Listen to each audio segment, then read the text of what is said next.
We're here at the Trend Micro office in Singapore. We're going to meet with Rick Ferguson, who is the VP for Global Security Research. Now he's going to talk to us about mobile security and show us how he can use his handphone to tap and hack into another person's handphone. Come, follow me.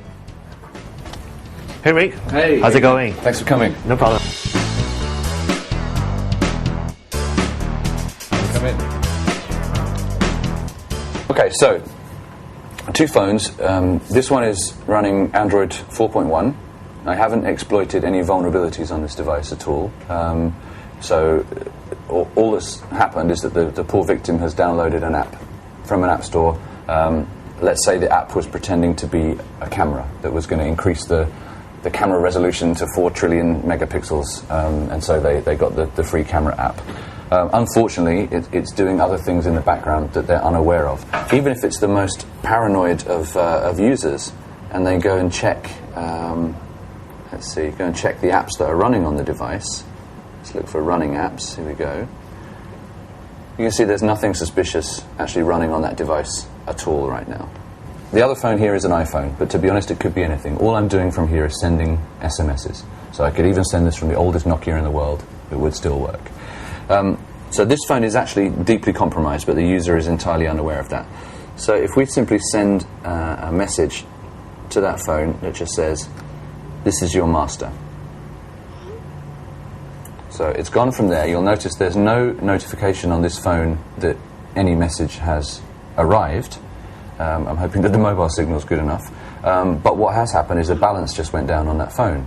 So obviously if this was a contract phone, you wouldn't even get a message that the balance just went down. The reason the balance went down is because the phone sent me a reply. It says, "I'm ready to serve you." So if we go into the messages on this device, there's been no messages received other than one from my UK service provider telling me that I'm abroad. But none of this is your master stuff has been received because the malicious app is intercepting those text messages and making sure that it acts on them but doesn't display them to the end user. So now that we know we have control over that device, we can send other commands. So for example, we could send, if I could type upside down effectively, SMS spy enable. So send that command to the device. Again, no notification. If you look in the notifications, no notification that a message is received. But now any incoming text message to this device will be intercepted, stored in a text file in local storage on that Android device. Let's say this phone belongs to a corporate executive, and you've also compromised the PC as well, which is far more simple than compromising the mobile device. Or Justin Bieber for that matter. Or Justin Bieber even, could be anybody, and you know that they have a very important meeting at 12 o'clock today, and you'd like to know because you've read it in the calendar on the compromised PC, and you'd like to know what happens in the meeting. So you can, having the phone under your control, simply send another command. This one says monitor now, and there's a number after it, so monitor now 1.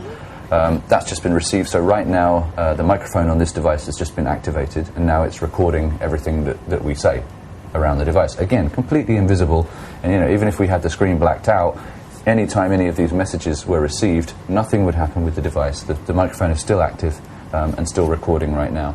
There are other commands to activate the camera, take video footage, take photo stills, and so on. So if it comes to a point where I think, okay, I've got the information that I want from that phone right now, I've got a day's worth of text messages, I know there's been some phone calls, I turn the microphone on, I have a bunch of data, it's time for me to retrieve that data. I can simply send another command to the compromised device, if I can remember upside down where the keys are.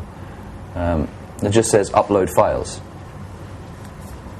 So now what the compromised device is doing is taking, in this example, that 1 minute of audio data and anything else that was received at the time.